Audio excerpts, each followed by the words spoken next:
नमस्कार, मैं हूँ राजीव और मेरे साथ जुड़ रहे हैं बाज़ार विश्लेषक सोमेश कुमार। सोमेश, बहुत स्वागत है आपका। कई बार जब बारिश आने वाली होती है मतलब आप जहाँ हैं वहाँ नहीं हो रही है, लेकिन आपको हवा में थोड़ी-सी गंध महसूस होने लगती है। कहीं दूर से जैसे मिट्टी पर जो पानी गिरती है पहली-पहले और उसकी गंध ख़ास होती है, बहुत अच्छी लगती है हर दिन। तो क्या वैसी कोई आपको सुगंध जो है वो बाज़ार में दिखने लगी है कि न्यू हाई करीब है? राजीव जी मुझे पूछेंगे तो न्यू हाई तय है। बट यही है कि यहाँ से नहीं, तय थोड़ा-सा तो है, अगर करीब थोड़ा-सा है या नहीं है? क्या 2-4 दिन 1-2 दिन आगे है? मुझे ऐसा लगता है कि न्यू हाई टच हो जाएगा, लेकिन उसके बाद अब ऐसा आपने पूछ दिया है, थोड़ा-सा असमंजस वाला सवाल है, लेकिन न्यू हाई के आसपास ही रेजिस्टेंस है। तो जी, हो सकता है कि थोड़ा-सा पियर्स हो जाए, लेकिन वहाँ पे मुझे थोड़ा-सा एक बार सँभलना पड़ेगा, मुझे ऐसा लगता है। ओके, क्योंकि न्यू हाई 26,200 के पास है और 277 26,200 जी, हाँ, और वहीं पे रेजिस्टेंस पड़ रहा है। साथ में निफ्टी बैंक का 59,500 से रेजिस्टेंस शुरू हो जाएगा। तो ऐसा है कि न्यू हाई तो जैसे निफ्टी बैंक का बन गया, तो एक तरह से मान के चला जाए कि निफ्टी का भी बन ही गया है, वो आजकल परसों वाली बात है। बट सवाल ये है कि न्यू हाईज़ में जाके बहुत जोश अभी नहीं ले लेंगे और जब उसके बाद रिटर्न आएगा, फिर जोश में जाएँगे। आजकल वाले में क्यों बन सकता है, क्योंकि फिर वो वीकली एक्सपायरी कल कल थर्सडे है, तो किसी न किसी का तो वीकली एक्सपायरी पड़ा ही होगा। उसका एक नमूना आज देखने को मिला, जो कि शाम को वॉलेटिलिटी भी रही और शॉर्ट कवरिंग भी आई। कुछ नमूना कल भी देखने को मिल सकता है और फिर आ जाएगा वीकेंड। तो न्यू हाई हो सकता है कि बन जाए, जैसे निफ्टी बैंक का बन गया और फिर भी देख रहे हैं कि स्ट्रगल कर रहा है, तो वैसा वाला हो सकता है। लेकिन वहाँ जाके सस्टेन करेगा या नहीं करेगा, वो थियरी लगाने में थोड़ा समय है। लेकिन एक चीज़ और भी है, जब इतना सवाल आपने पूछ लिया है, तो एक चीज़ और है कि अगर 26,100 के ऊपर बंद हो गया, तो न्यू हाई हो नहीं हो, थियोरेटिकली फिर हमको यहाँ से फर्दर पॉजिटिव लेना पड़ेगा। जी। तो यहाँ पर नई ऊँचाई की तरफ बढ़ेंगे तो लेकिन फिर वहाँ सतर्क रहने की ज़रूरत होगी। अब यहाँ अगर आप सेंसेक्स को देखें तो पिछला जो सितंबर 2024 वाला टॉप है वो 85,978 पर है और उसके करीब अब पहुँचते हुए और यही हाल हमें निफ्टी में दिख रहा है कि 26,000 के ऊपर बंद तो हुए लेकिन अब 26,277 के ऊपर जाने का हमें इंतज़ार रहेगा या मोटे तौर पे 26,300 के ऊपर। लेकिन शायद बाज़ार बहुत जल्दबाज़ी में नहीं रहेगा उसके आगे। तो फिर करना क्या चाहिए इस समय? क्या ये कोई मतलब अ अ, जैसे कई बार बहुत सारे पैटर्न्स पे आप कहते हैं कि हाँ ठीक है कई बार लोगों को लगता है कि ब्रेकआउट हो गया लेकिन वो असल में ब्रेकआउट नहीं होता है। ब्रेकआउट के बाद एक थ्रोबैक आएगा और फिर अगली चाल शुरू होगी वास्तव में। तो क्या यहाँ भी उसी तरह से देखेंगे कि ठीक है बाज़ार में खूब हल्ला मचेगा कि हाँ नया हाई बन गया 26,300 के पार हो गया निफ्टी लेकिन वहाँ पर जोश में जाकर के फँसना नहीं है। वापस एक थ्रोबैक आएगा और फिर उसके बाद अगली चाल बनेगी उसका इंतज़ार करना है। वो भी कन्फ्यूज़न है। आप एक काम करिए, इसको लाइन चार्ट में कर दीजिए। मैं आपको सामने ही दिखा देता हूँ क्यों कन्फ्यूज़न हो रहा है। अब ना आप ट्रेंड लाइन बहुत सुंदर बनाते हैं। इन दोनों ऊपर में जो बना है ना, उसका नेकलाइन बना लीजिए। इन दोनों का। हाँ, तो अभी यहाँ तो हमारे पास कोई टॉप है ही नहीं, तो नेकलाइन नहीं कैसे आप बनेगी? वो नेकलाइन नहीं, शोल्डर पहले आ गया ना, वो तो शोल्डर के बाद क्रॉस हो रहा है। तो जो एक एक पीक है, लेफ्ट में मिला आपको ये वाला, ठीक है? हाँ, ये आप दूसरा इसकी बात पीक। कर रहे हैं क्या? बस, तो देखिए, अगर आप थियरी के हिसाब से बात करेंगे, तो क्लोजिंग बेसिस पे तो ब्रेकआउट है, जी, ठीक है? लेकिन पैरामीटर्स थोड़े से कन्फ्यूज़िंग हैं। पैरामीटर्स ये कह रहे हैं कि थोड़ा सँभल के चलना चाहिए, क्योंकि ये ब्रेकआउट है भी। तो दूसरा थ्रोबैक होगा कि नहीं होगा, कहना मुश्किल है, लेकिन जो आपने थ्रोबैक पूछा ना, उसका जवाब देना था कि एक्चुअली देखा जाए तो एक थ्रोबैक तो हो चुका है, अगर इस तरह से देखा जाए तो। लेकिन न्यू हाई के बाद का एक थ्रोबैक पॉसिबल है, बिकॉज़ पैरामीटर्स उतने मतलब बहुत आसपास ही लग रहा है कि ओवरबॉट हो सकता है। लेकिन मैं यही सोच के चलता हूँ कि काम कैसे करें वो ज़्यादा ज़रूरी है इस असमंजस में डिफाइन करना। तो इस चार्ट को ऐसे ही रहने दीजिएगा। इसका जो लोअर एंड है ना राइट शोल्डर का जो लो है, अब वो जो भी लो है, क्या लो है? आप इसकी बात कर रहे हैं? 25,900 है ना? जी, हाँ, लगभग। तो खेलने का पहला तरीका ये है कि जब तक 25,900 के नीचे क्लोज़ नहीं हो जाए, जिसको भी रिस्क लेना है वो पॉज़िटिव साइड ले। मेरी किताब ये कहती है। अब वो न्यू हाई बन के वापस भी आ सकता है, तो भी रिस्क मैनेजमेंट यही रहेगा, अगर बहुत ही इमीडिएट ट्रेड लेना है तो। और बाकी अगर इसको अब आप कैंडल चार्ट में कर दीजिए। ये लीजिए। जब आप कैंडल चार्ट करेंगे, तो यहाँ पे एक प्रॉब्लम नज़र आएगी कि दो राउंडिंग टॉप का खतरा बना हुआ है अभी भी। जब तक इसका ये लेफ्ट साइड का जो ऊपर वाला कौन-सा है? 26,100 करीब-करीब। जब तक उसके ऊपर क्लोज़ नहीं हो जाता है, राउंडिंग टॉप का खतरा बना हुआ है। हाँ, ओके। तो अभी करें जी। अगर आप पॉइंट समझ रहे हैं, तो यही है कि कॉन्फिडेंस 26,100 के ऊपर क्लोज़ होने पे है। लेकिन अगर अर्ली मूवर का किसी को चांस लेना भी है और रिस्क लेना भी है, इन बोथ द केसेस 25,900 के नीचे बंद होने पे रिस्क मैनेजमेंट होना चाहिए। जी। ठीक है, तो ये तो बात समझ में आ गई, लेकिन अगर 26,100 के ऊपर बंद होते ही आप आश्वस्त हो जाएँगे, तो फिर 26,300 अगर पार हो गया, तो उसके बाद फिर गाड़ी क्यों रोकनी चाहिए फिर? फिर तो रुकनी नहीं नहीं रुकेगी चाहिए। ना, रुकेगी। उसके लिए भी आपने एक ट्रेंड लाइन बनाया हुआ था। मेरे पास बना हुआ कि है कि नहीं वो निकाल लूँ मैं ज़रा। मेरा डेटा थोड़ा लेट अपडेट हुआ था। जी, एक पुरानी ट्रेंड लाइन आपकी है और हाँ, नहीं वो वाला नहीं है, ये वाला नहीं है। ये आपका हाई है 25 जून का 30 जून का 2025 का और हाई है 23 अक्टूबर का। ये वाली ट्रेंड लाइन आप ले लीजिए। ये हाई 30 जून का और दूसरा कौन-सा? वही आपका ये सबसे ताज़ा मतलब वाला? थोड़ा-सा स्क्यूड हाँ, जो बिगड़ा हुआ डब्ल्यू है वो वाला। जी, जी। ओके। तो इस स्थिति में फिर आप कहेंगे कि हम इस ट्रेंड लाइन पे नज़र रखेंगे और ये ट्रेंड लाइन आगे जा कर के हमें रेजिस्टेंस दे सकती है। ये तकलीफ देगी। अब आप इसको ऐसे समझिए कि ये आप इसको कप एंड हैंडल पैटर्न भी कह सकते हैं, है ना?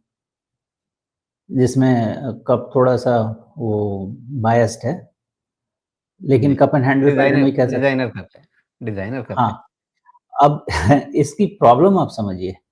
नॉर्मली कप एंड हैंडल आप लेने जाएँगे तो लेफ्ट वाला जो एज है, अगर ये ऊपर निकल जाए, तो मामला ज़्यादा आसान हो जाता है कि वहाँ से निकलेगा, रेजिस्टेंस क्लियर करेगा तो चलता जाएगा। ये जो आपकी ट्रेंड लाइन बन रही है ना, ये थोड़ा-सा स्टीप अपवर्ड स्लोपिंग है, तो ये ब्रेकआउट हो भी गया ना अपना क्या बोलते हैं उसको, ऑल टाइम हाई का, तो भी तकलीफ देगा और पैरामीटर्स ओवरबॉट होने की तरफ बढ़ रहे हैं।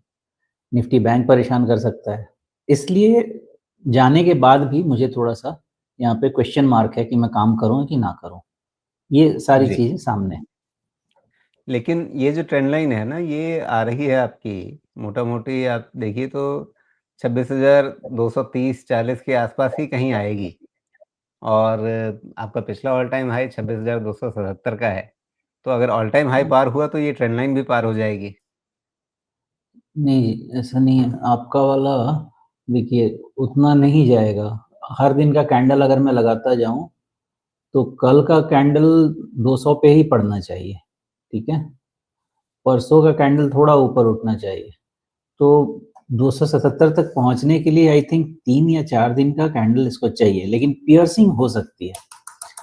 प्लस एक और कुछ वहाँ पे घटना हो रही है, वो यहाँ पे दिखाई तो नहीं दे रहा है मुझे, लेकिन एक और घटना हो रही है कुछ नहीं, निफ्टी में वो घटना नहीं हो रही है, वो बैंक निफ्टी में हो रही है, वो बताऊँगा। तो ये निफ्टी वाला आप इतना ही समझें कि ये वाली चीज़ थोड़ी-सी परेशानी तो करेगी, ओके। जी। अब चूँकि एक्सपायरी से एक्सपायरी सब पड़ता रहता है, तो उसके कारण से वो ऑल टाइम हाई का ब्रीच होना उतना मतलब नहीं रखेगा। नेट-नेट तो मुद्दा सिर्फ़ इतना है ना, निफ्टी का सार संक्षेप कि अभी करना क्या है? हाँ, मुद्दा सिर्फ़ इतना है, खरीदना ही है। लेकिन अगर 400-500 पॉइंट मतलब स दो 25 750 मतलब 25 750 अगर इधर तक आ गया, तब तो मज़ा आ जाता।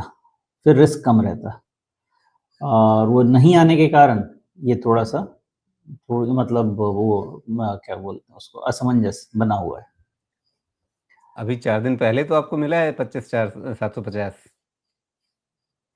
नहीं, वो वाले में नहीं चलेगा क्योंकि ये कंसोलिडेशन जिस तरह का है ना, एक बारी भी और 750 800 हो जाए और थोड़ा-सा नीचे 1 दिन का भी, 1 या 2 दिन का भी, तो फिर रेस्ट जी। ठीक हो जाएगा। ये आपका जो चाल है ना 25 300 का, इसका थोड़ा-सा 1-2 दिन का और रेस्ट हो जाए, तो उसके बाद का ब्रेकआउट होगा तो 25 300 भी 26 300 भी नहीं संभल सकता, वो भाग जाएगा। वो 500 600 निकल जाएगा, ब्रीच करके फिर वापस आएगा। जी, आप एक छोटा हेड एंड शोल्डर बनाने की कोशिश कर रहे हैं क्या उल्टा वाला ये अ, कुछ इस तरह का? कि ऐसा बन जाए एक शोल्डर इधर चाहिए आपको, ऐसा कुछ है क्या? रिवर्स हेड एंड शोल्डर से है, तो जी, हाँ, वैसा ही बन सकता है। ओके। मतलब यहाँ थोड़ा आप चाह रहे हैं कि रुक जाए, थोड़ा-सा एक कंधा और बने और उसके बाद फिर इसका ब्रेकआउट हो तो वो फिर कुछ दूर तक ले जाएगा। हुँ, हुँ, ठीक है, अब करेक्ट। ये तो हो गई निफ्टी की बात, मिड कैप, स्मॉल कैप, यहाँ क्या कहानी है? यहाँ क्या कहानी है? ये तो अपने ऑल टाइम हाई पर है ही। निफ्टी मिड कैप और स्मॉल कैप जितना फ्रस्ट्रेट कर रहे हैं ना, उतना ही रिवार्ड करेंगे, मैं शुरू से कह रहा हूँ। समय का मुझे नहीं पता। अभी निफ्टी मिड कैप का भी क्लोज आपको देखिए ऑल टाइम हाई तो बन गया है ना निफ्टी मिड कैप का। हाँ, स्मॉल कैप बचा हुआ है, उसका नहीं बना है। देखिए निफ्टी मिड कैप 2 सूरत में चल सकते हैं राजीव जी। या तो इनकी चाल जनवरी में शुरू हो, क्योंकि फरवरी से इनके मेन नंबर्स आने शुरू होंगे। तो जनवरी से इसकी चाल अगर बनती है, तो ज़बरदस्त बन सकती है और ऐसा-वैसा नहीं बन सकता है। मतलब आप समझें कि जनवरी इटसेल्फ में 15% का चाल तो बन सकता है, आराम से।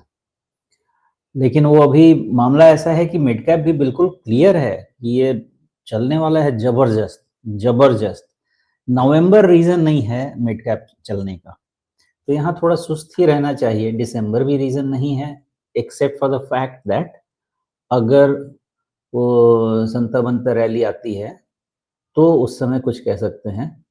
अदरवाइज़ अभी कोई रीज़न नहीं है मिड कैप और स्मॉल कैप चलने का। बट एंड बट ये चलने के लिए रेडी बैठा हुआ है, कभी भी चले, दिसंबर चले, जनवरी चले, फरवरी चले। लेकिन ये 15% तो इन बिटवीन नाउ एंड जनवरी तो या फरवरी तो चल ही जाएगा। ओके, तो अब स्मॉल कैप के बारे में हमारे एक दर्शक जो आपने कहा ना कि फ्रस्ट्रेट कर रहे हैं मिड कैप, स्मॉल कैप, तो एक सवाल यहाँ पे देखते चलिए, ये सवाल है राघव शायद नाम लिखा है इन्होंने।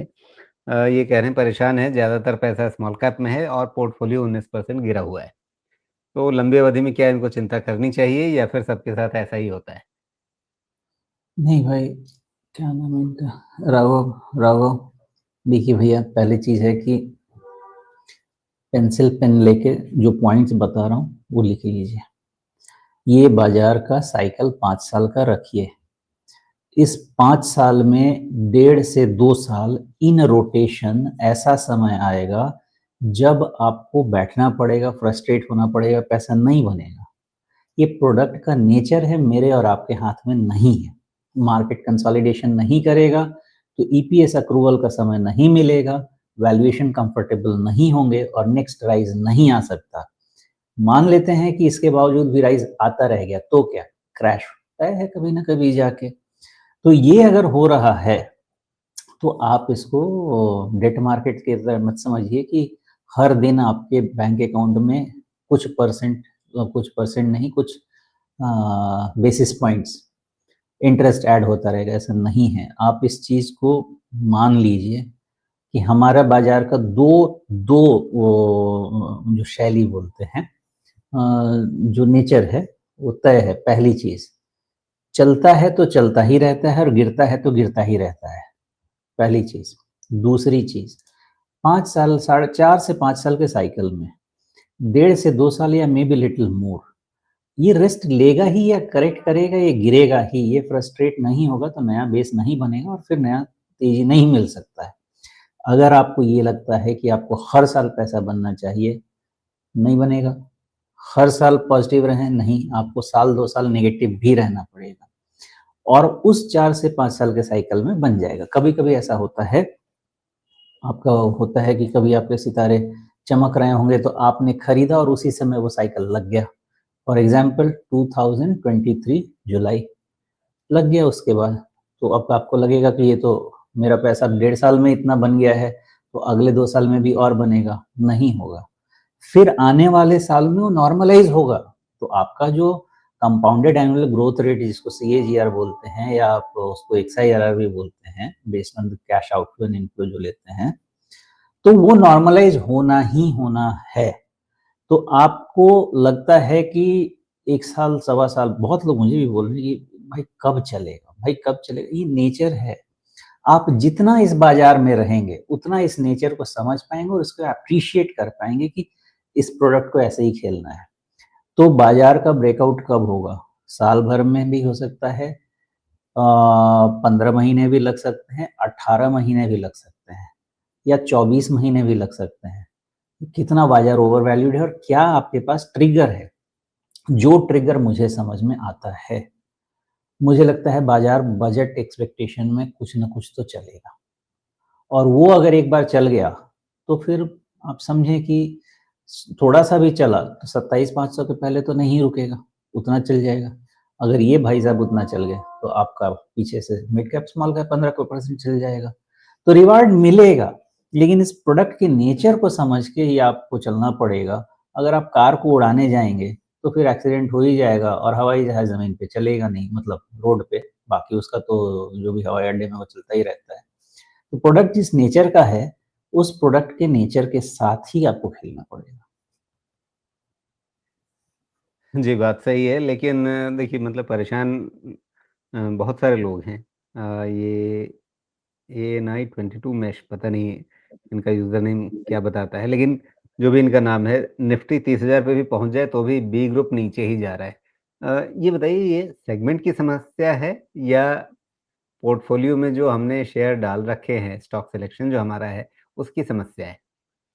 नो, वो अलग बात ही है। वो समस्या का डिस्कशन तब हो सकता था, जो सेकंड पॉइंट है, अगर बाज़ार नया हाई बन रहा होता था, चला हुआ होता था, मिड कैप, स्मॉल कैप चल रहे होते थे और हमारा पोर्टफोलियो ना चले, then it's a problem of selection. अभी तो यहाँ पे कहीं मूवमेंट नहीं है, तो इस नतीजे पे पहुँच जाना कि सिलेक्शन का प्रॉब्लम है, वो मुझे लगता है राइट डायग्नोसिस तो नहीं है एट दिस जंक्शन। लेकिन अगर बाजार चल गया और फिर नहीं चला, तब तो फिर इंट्रोस्पेक्ट करना चाहिए कि कहीं न कहीं ये गलती भी हो रही है। जी, लेकिन ये जो इस तरह के ठहराव का समय होता है, क्या इस समय एक बार ये बढ़िया समय होता है ठोक बजा के जाँच लेने का कि मैंने जो शेयर चुन रखे हैं, वो कैसे हैं? ये करना चाहिए। इसमें करना ये चाहिए कि देखिए ऐसा नहीं है कि ये पिछले 1 साल में या मे बी इस फ़ाइनेंशियल में कुछ स्टॉक बढ़ा ही नहीं है। फ़ाइनेंशियल के स्टॉक बढ़े हैं ना, तो फ़ाइनेंशियल के स्टॉक बढ़े हैं तो उसमें कुछ प्रॉफ़िट मिल रहा है और पोर्टफ़ोलियो में कुछ प्रॉब्लम वाले स्टॉक पड़े हुए हैं और कुछ ऐसे प्रॉब्लम वाले स्टॉक पड़े हुए हैं जो कि जेन्युइन प्रॉब्लम नहीं है। They will I mean it will overcome with time. तो करना ये चाहिए कि जहाँ पे पैसा बनता जा रहा है, वहाँ से पैसे निकाल के जिस पे आपको आगे और भरोसा है मतलब जिसके फंडामेंटल सही हैं, प्लेसमेंट सही है, सेक्टर सही है, वहाँ पे थोड़ा-सा और ऐड करते रहिए एट द सेम टाइम जो पोर्टफोलियो के स्टॉक ऐसे हैं जो कि बैठ नहीं रहे हैं कि आने वाले समय में इसमें कुछ होगा, उनको प्रॉफिट के अगेंस्ट थोड़ा-थोड़ा काटते भी रहिए। मेरी ये थियरी है, आप इससे एग्री कर भी सकते हैं, नहीं भी कर सकते हैं और मेरी थियरी बहुत क्लियर है। मेरे पॉकेट में से अगर कैपिटल जा रहा है, तो मेरा मेंटल बैलेंस जाता है और मेरा अपना ऐसा मानना है, जिस तरह से मैं काम करता हूँ, मेरे इन्वेस्टमेंट में मेरी 90-95% साइकोलॉजी है बिकॉज़ जितनी भी स्ट्रैटेजी हो तो दिमाग में फिक्स है, वो तो आँख बंद करके सोए में भी मैं लगा दूँगा, वो काम कर जाएगी। लेकिन मुझे अपने आप को, मेरे इमोशंस को कंट्रोल करना होता है। तो ये कंट्रोल मैं तभी कर पाता हूँ, मुझे ऐसा लगता है कि जब तक मेरा कमाया हुआ पैसा, मेरा कैपिटल नहीं जा रहा है। प्रॉफ़िट थोड़ा बहुत सैक्रिफ़ाइस करेंगे ना, आपको वो इधर में नहीं लगेगा। वो हो सकता है 2-4 बूँद टपक जाए इधर से, इधर नहीं लगेगा। कैपिटल जाएगा ना, इधर लगेगा और आपका मेंटल बैलेंस जाएगा और साइकोलॉजी अगर हिल गई ना, तो आपका कैपिटल और जाएगा। इसलिए जैसे आपने एक बार मुझसे पूछा था कि भैया आप सीधा मैं एग्ज़ाम्पल लेके बताता हूँ कि आपने पूछा था कि तो फिर आप सूला पे डिसीज़न क्यों नहीं लेते? मैं सूला पे किसी भी दिन डिसीज़न ले सकता हूँ। पॉइंट है कि मेरा जो ओवरऑल फिलॉसफी ऑफ इन्वेस्टमेंट है, उसमें मुझे लॉस कैसे लेना है, वो डिसाइडेड है। लॉस लेना भी डिसाइडेड है, कैसे लेना है वो भी डिसाइडेड है। जब तक उस मेथड में फिट नहीं होता है, मैं उसको निकालता नहीं हूँ। प्लस ऐसा भी है कि मुझे ये भी डिसाइड करना है कि क्या सूला कंपनी बंद हो रही है? या उसका ऐसा वैल्यूएशन है कि उसका शेयर प्राइस ज़ीरो हो जाना चाहिए? या ऐसा वैल्यूएशन है कि जैसे मार्केट अगर ठीक करे तो क्या कुछ हो सकता है? इन सब के मिक्स एंड मैच से डिसीज़न लेना होता है बिकॉज़ एक स्टॉक को निकालने के लिए मुझे उससे बेटर रिप्लेसमेंट, इक्वल और बेटर रिप्लेसमेंट चाहिए। तो अगर मान लेते हैं कि मैं एक स्टॉक से एक्स और Y amount of upside expect कर रहा हूँ, अभी लॉस में है, लेकिन हो सकता है कि वाई अमाउंट ऑफ अपसाइड है उसमें। जब तक उससे बेटर अपसाइड का मुझे कोई रिप्लेसमेंट नहीं मिले, कैसे लॉस ले लेंगे? तो बहुत सारे मेथड जाते हैं तब जाके ये इन्वेस्टमेंट एक्चुअली ओवरऑल पोर्टफोलियो काम करता है। ऐसा नहीं कि आँख बंद करके कुछ भी काट दिया जाता है। तो ये जो समय है इसको आप इस्तेमाल ऐसे करें, जो प्रॉफिट हुआ है उसके अगेंस्ट देखिए, कुछ वो आपको अच्छी चीज़ें हैं, उसको आप और चाहें तो थोड़ा बहुत उसमें डिप्लॉय कीजिए, कोई नई अच्छी चीज़ें लीजिए।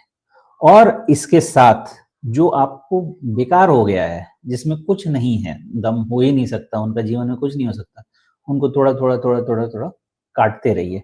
तो प्रॉफिट के अगेंस्ट थोड़ी ऑफसेटिंग भी हो जाएगी, आपके पास कैश लेवल बढ़ जाएगा, इस कैश लेवल को आप कहीं और इन्वेस्ट करने में यूज़ कर लीजिए। तो ये थोड़ा-सा मिक्स एंड मैच मैनेजमेंट करने से ना बहुत फ़ायदा होता है।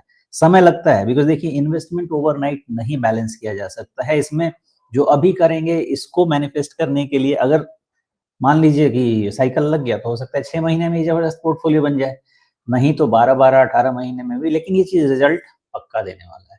बिकॉज़ मार्केट ही 6 साल में डबल हो जाता है, तो हमारा पोर्टफोलियो 4 साढ़े 4 साल में डबल क्यों नहीं होना चाहिए अगर मेहनत करें तो? सिंपल सा सवाल है, उसका सिंपल जवाब है।